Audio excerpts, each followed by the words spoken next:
Why don't you move in, Steve? I'm not going to talk about myself. Most of you already know my history. I'm going to talk about the future. People have told you we're in perilous times, and that's true. But those times are perilous, not just for us here in the United States. They're perilous for everybody in the world right at this moment. We are in the cusp of events that could literally launch us into a situation that we don't ever want to go.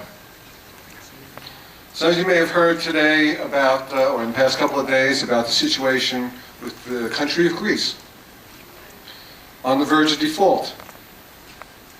Have you ever heard the phrase PIGS? P-I-I-G-S. It stands for Portugal, Ireland, Italy, Greece, Spain. All of those countries are financial basket cases, and all of them are on the verge of collapse, and all of them could bring down the European Union. Literally. We here have to get our house in order because, as Ronald Reagan once said, we are the last best hope for humanity. And if we allow ourselves to go down, there is nobody to provide a lifeboat for anybody else.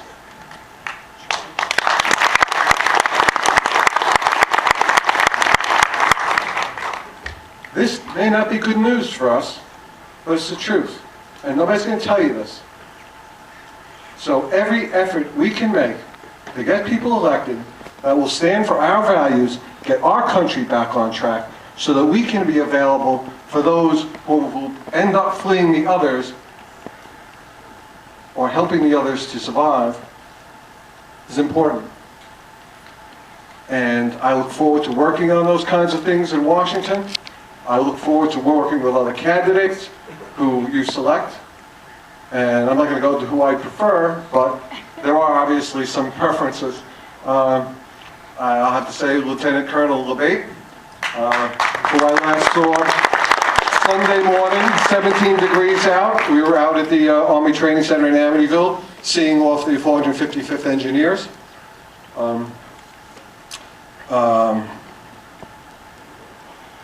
Gary Burston, man I worked with in 2008 on the Vets for McCain campaign. Another true patriotic American who knows the issues, knows the foreign policy issues, and knows the enemy personally. We can do this. As Steve said, and the reason he showed that video was that we've been here before. I lived through those times too. I was just starting out in Wall Street. I remember those 19% interest rates. I remember thinking, how the heck am I ever going to buy a house? I mean, think of it. The down payment alone would kill you, and the interest rates were exorbitant.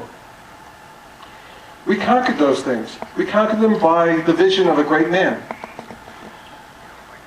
We need great men, but not just single men. We need men with vision. We need men with the will to fight and the knowledge of what they're fighting for. Because they're fighting for all of us. And I'd like to be one of those men for you. Thank you.